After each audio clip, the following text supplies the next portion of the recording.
കാണൂ പരസ്യരഹിതമായ ഏറ്റവും പുതിയ എപ്പിസോഡുകൾ.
ചേച്ചി,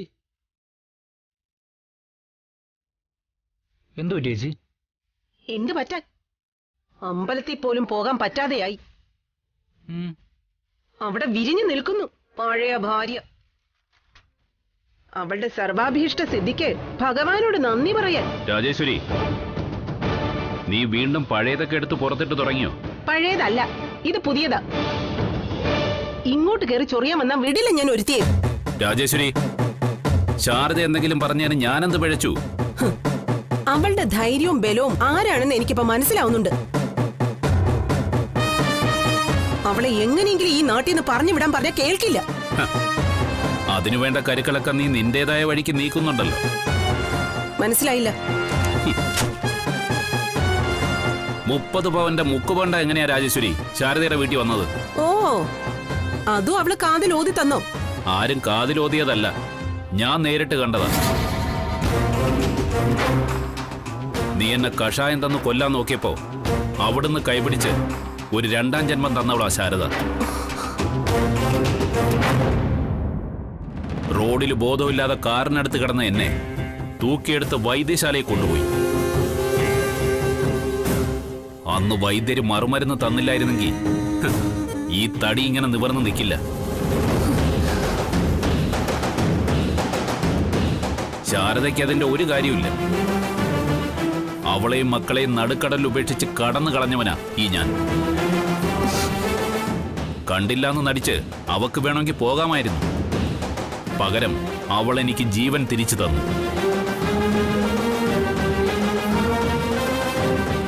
അതാടി മനസാക്ഷി എന്ന് പറയുന്നത്. അല്ലാതെ കൂടെ ജീവിക്കുന്നവന് കഷായം കലക്കി കൊടുക്കുന്നതല്ല. ഓ, അപ്പൊ അങ്ങനെയാണ് കാര്യങ്ങള്. തീർന്നിട്ടില്ല, കുറച്ചുകൂടിയുണ്ട്. ഞാൻ ശാരദയുടെ വീട്ടിലുണ്ടെന്ന സംശയത്തില് നീ റെയ്ഡിന് വരുമ്പോ ഞാൻ അവിടെ തന്നെ ഉണ്ടായിരുന്നു. നിന്റെ വിശ്വരൂപം നേരിട്ട് കാണുകയും എന്നെ കിട്ടിയിട്ട് നിന്റെ ഉദ്ദേശം എന്താന്ന് വൃത്തിയായിട്ട് മനസ്സിലാക്കുകയും ചെയ്ത ഒരാളാടി ഞാൻ. പിന്നെ നീ അമ്പലത്തിൽ വന്ന് എന്റെ മുന്നിൽ അഭിനയം കാഴ്ചവെച്ചപ്പോ ഞാനും അതിൽ നന്നായിട്ടെന്ന് അഭിനയിച്ചെന്നേ ഉള്ളടി. ഉണ്ടാക്കിയ സ്വത്തെല്ലാം നിങ്ങൾക്ക് ദാനം തന്നിട്ട് ഭിക്ഷാന്തേഹിയായി നടക്കാൻ ഗോപാലകൃഷ്ണ ഭ്രാന്തൊന്നുമില്ല. എന്റെ വിൽപത്രം ഞാൻ രജിസ്റ്റർ ചെയ്തിട്ടുണ്ട്.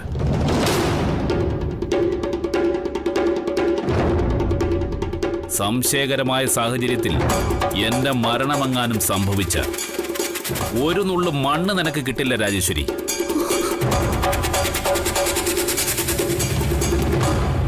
അതുകൊണ്ട് നിനക്കെന്നെ ഒന്നും ചെയ്യാൻ കഴിയില്ല എന്നുള്ള ധൈര്യത്തിലാ ഞാനിവിടെ നിൽക്കുന്നത്. പിന്നെ ഒന്നുകൂടി, 30 പവന്റെ മുക്കുപണ്ടം കൊടുത്ത് നീ തകർക്കാൻ നോക്കിയത് എന്റെ മൂത്ത മകളുടെ ജീവിതമാണ്. രക്തം മാർന്ന് റോഡിൽ കടന്നപ്പോ എനിക്ക് ഞരമ്പീന്ന് ചോര ഊറ്റി തന്ന് ജീവൻ രക്ഷിച്ചവളുടെ ജീവിതം. അവനവന്റെ മക്കളുടെ ജീവിതം വച്ച് നീ കളിക്കാൻ തുടങ്ങിയ ഗോപാലകൃഷ്ണൻ അങ്ങോട്ട് കളത്തിലേക്ക് ഇറങ്ങുവേ. അത് നീ താങ്ങില്ല രാജേശ്വരി.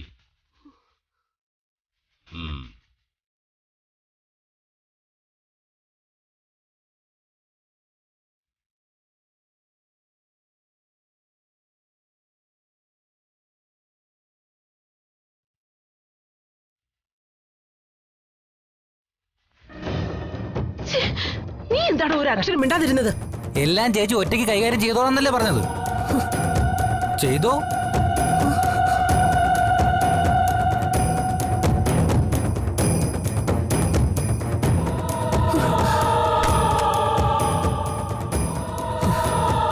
ഒറ്റയ്ക്കെങ്കിൽ ഒറ്റയ്ക്ക് പോയിട്ട് ഈ രാജേശ്വരി ശാരദയുടെയും മക്കളുടെയും തലയൊറ്റ വീഴും വരെ.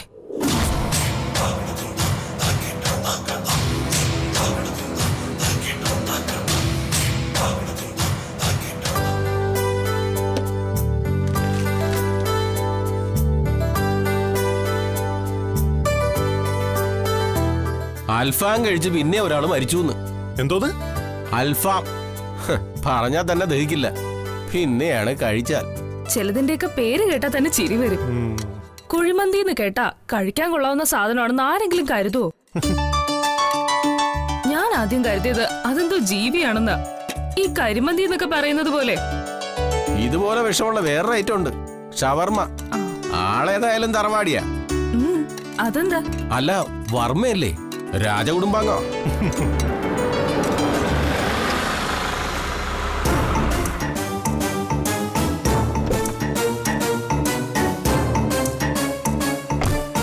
എന്തായാലും പ്രശ്നമുണ്ടോ? എന്താ പോലീസൊക്കെ? ഏയ്, ഇത് നമ്മുടെ കുറുപ്പ് സാറിന്റെ അനന്തരവളല്ലേ. ഓ,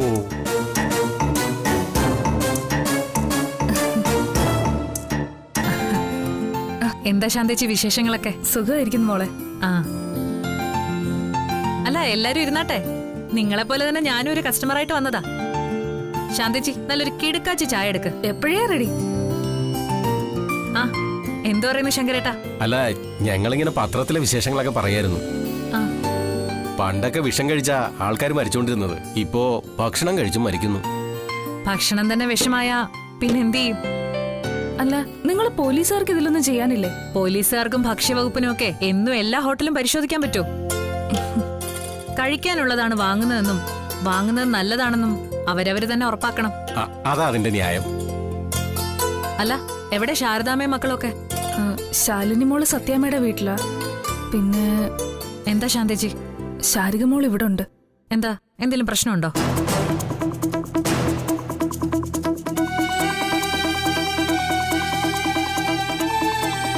ശാന്തേച്ചി വാ, നമുക്ക് പുറത്തോട്ട് നിൽക്കാം.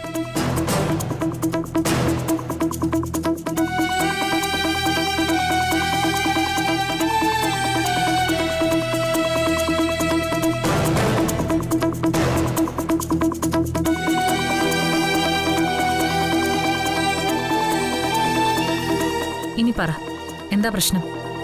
രാജീവ് സാറിന്റെ വീട്ടുകാരുടെ വിവരങ്ങളൊക്കെ മോൾക്ക് അറിയാലോ. അവര് ശാരിക മോളെ ഇവിടെ കൊണ്ട് വിട്ടേക്കുവാ. വിട്ടെന്നല്ല, നടതള്ളിന്ന് വേണം പറയാൻ. രഞ്ജിനി മോളോട് ഇത് പറഞ്ഞു എന്നറിഞ്ഞ ശാരദാമ്മ എന്ത് പറയൂന്നറിയില്ല. പക്ഷെ പറയാതിരുന്ന എന്റെ ചങ്ക് പൊട്ടിപ്പോവും. അത്രയ്ക്ക് ക്രൂരത അവര് ശാരിക മോളോട് കാട്ടിയത്.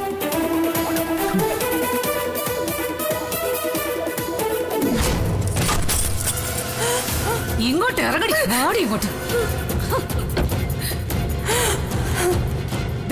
ഇവളെ കൂടി വെച്ചോണം. ഇവളെ ഇപ്പൊ ഞങ്ങൾക്ക് ഏറ്റവും വലിയ പാഴ്മതല്.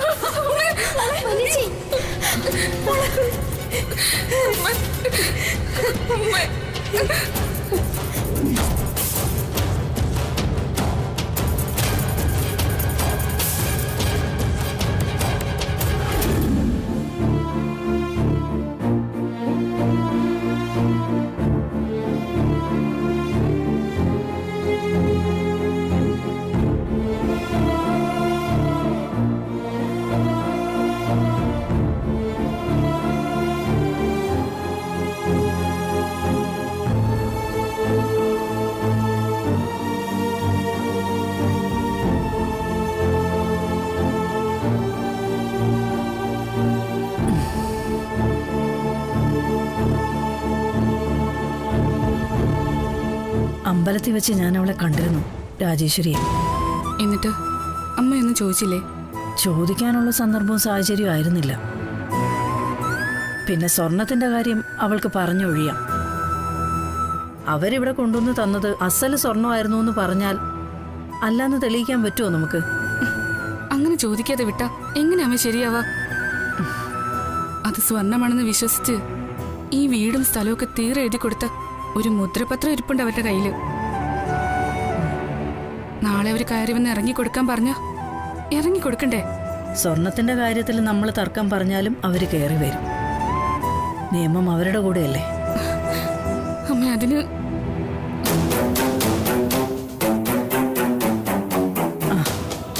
രഞ്ജിനി മോളോ? എന്താ ശാരദാമ്മേ, അമ്മയും മോളും എന്തോ തർക്കത്തിലാന്ന് തോന്നുന്നു. പോലീസിന്റെ ഇടപെടൽ വല്ലതും വേണ്ടി വരുമോ? ഏയ്, ഞങ്ങളിങ്ങനെ ഓരോന്ന് പറഞ്ഞുകൊണ്ടിരിക്കുകയായിരുന്നു. മോളിരിക്കെ, മോളെ കസേര എടുക്ക. ഇരിക്കെ. രഞ്ജിനി ചേച്ചി, ആ, നിന്റെ പഠിത്തമൊക്കെ എങ്ങനെ പോകുന്നടി? കുഴപ്പമില്ലാതെ പോകുന്നു ചേച്ചി. മോളെ പോയി ചായ എടുത്തോണ്ടോ? ശരി അമ്മേ. വേണ്ട, ചായ ഞാൻ ഹോട്ടലിൽ നിന്ന് കുടിച്ചു. ഇതുവഴി പോയപ്പോ ഒന്ന് കയറിയതാ. ഹോട്ടലിൽ നിങ്ങൾ ആരെങ്കിലും ഉണ്ടാവുമെന്ന് പ്രതീക്ഷിച്ചു. ആരെ അവിടെ കാണാത്തതുകൊണ്ടാ നേരെ ഇങ്ങ് പോന്നത്. ശാരിക ഇവിടെ ഉണ്ടായിരുന്നല്ലേ? അവള് 2 ദിവസം മുമ്പ് വന്നതാ. രാജീവ് സാറിനും വീട്ടുകാർക്കൊക്കെ എന്താ വിശേഷം? അവര് സുഖമായിട്ടിരിക്കുന്നു. സാറിന്റെ അമ്മ ഹോസ്പിറ്റലിലോ മറ്റോ ആണെന്നാണല്ലോ ഞാൻ അറിഞ്ഞത്.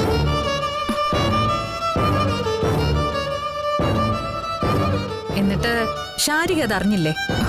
അത് അവള് നേരത്തെ അറിഞ്ഞതാ.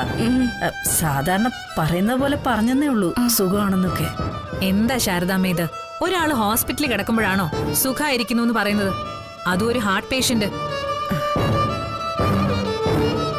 സുഖമില്ലായ്മ വരുമ്പോഴല്ലേ നമ്മളൊക്കെ ഹോസ്പിറ്റലിൽ പോകുന്നത്.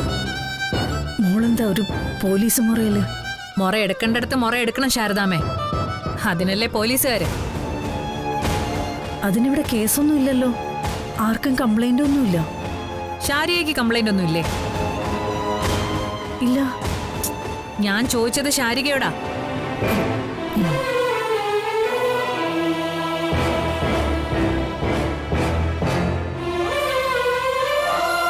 മറുപടി പറയണം ശാരിക.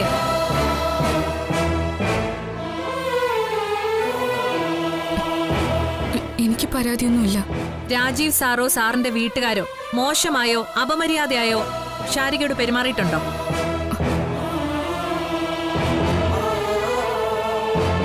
ഇല്ല. ഈ പറഞ്ഞ സത്യമാണോ? അങ്ങനെ എന്തെങ്കിലും സംഭവങ്ങൾക്ക് ശാരദാമ്മ സാക്ഷ്യം വഹിച്ചിട്ടുണ്ടോ? മോളെന്തിനാ ആവശ്യമില്ലാതെ വെറുതെ ഇങ്ങനെ കുത്തിച്ചകഞ്ഞ് ചോദിക്കുന്നത്? അവളോടങ്ങനെ ആരും പെരുമാറിയിട്ടൊന്നുമില്ല. ചികഞ്ഞ എന്തെങ്കിലും കിട്ടുമെന്ന് അറിയാനാ ശാരദാമ്മേ. അതല്ലേ ഞങ്ങൾ പോലീസുകാരുടെ ജോലി.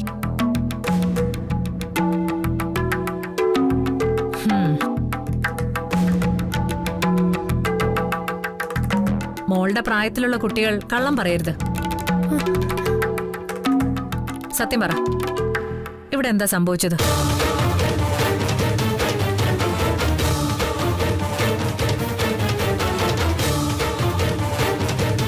വാ തുറന്നാലല്ലേ കള്ളം പറയേണ്ടി വരൂ, അല്ലേ?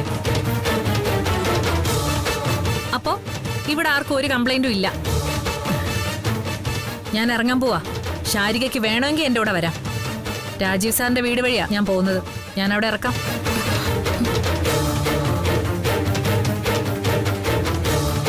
വാ ശാരികെ. ഈ സമയത്താ രാജീവ് സാറിന്റെ അമ്മയ്ക്ക് നിന്റെ ആവശ്യം.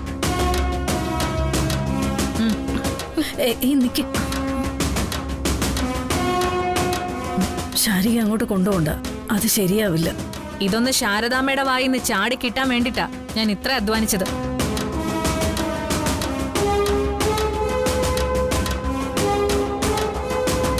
ആർക്കും കംപ്ലൈന്റ് ഇല്ലെങ്കിലും ശ്രീരഞ്ജിനി IPS സ്വമേധയാ കേസെടുത്തിരിക്കുന്നു. ഇനി തെളിവെടുപ്പ്. അതിനൊരു മാപ്പ് സാക്ഷി കൂടി എത്തിച്ചേരാനുണ്ട്.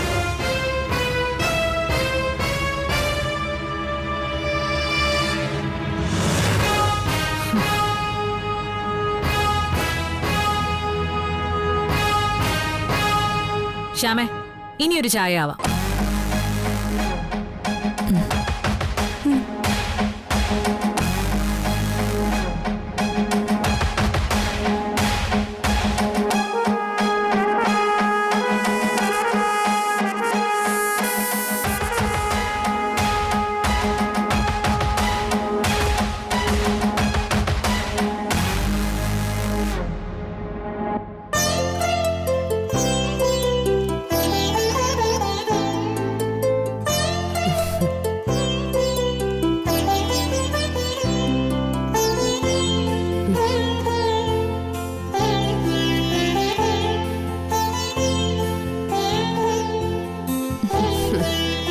ശാലിനി, ആ അർജുനേട്ടനെ കണ്ടില്ലല്ലോ.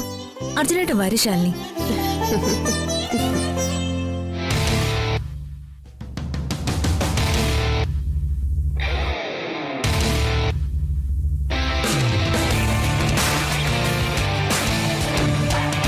ഇതെന്താടാ? എന്താ മോനെ? സുസ്മിതയുടെ അച്ഛ. സുസ്മിത എവിടെ? അവളിവിടെ തന്നെ ഉണ്ട്, പോയിട്ടില്ല.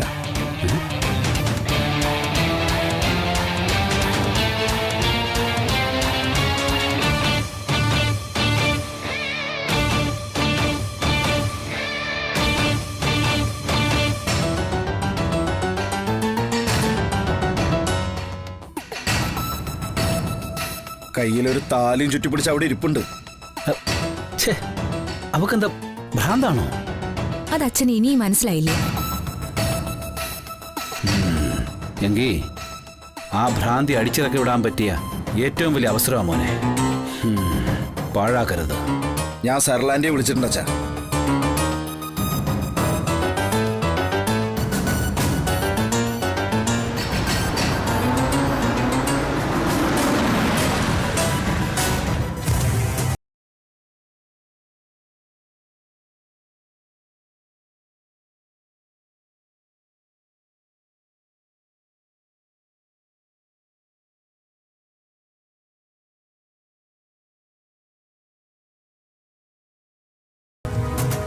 നീ എന്തൊക്കെയായി കാണിക്കുന്നേ?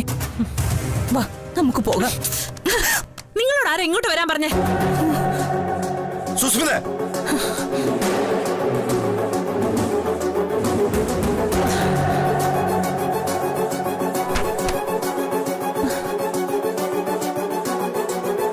സുസ്മിതേ, നീ ഇനിയെങ്കിലും എന്റെ കൂടെ വാ.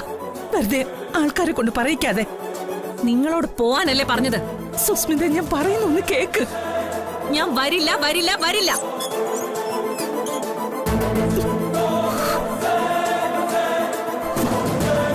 സുസ്മിതേ, നീ കാര്യങ്ങൾ മനസ്സിലാക്ക്. സംഭവിക്കാനുള്ള എല്ലാം സംഭവിച്ചു കഴിഞ്ഞു. ഇനി നീ എന്തിനാ എവിടെ നിൽക്കുന്നത്? നീ നിന്റെ വീട്ടിലേക്ക് തന്നെ മടങ്ങിപ്പോ സുസ്മിതേ. സുസ്മിത, നിന്റെ ന്യായങ്ങൾക്കൊന്നും ഇനി ഇവിടെ സ്ഥാനമില്ല. നിന്റെ ബാഗ് ഞാൻ എടുത്തോണ്ട് വന്നിട്ടുണ്ട്. അമ്മയുടെ ഒപ്പം മടങ്ങിക്കോ.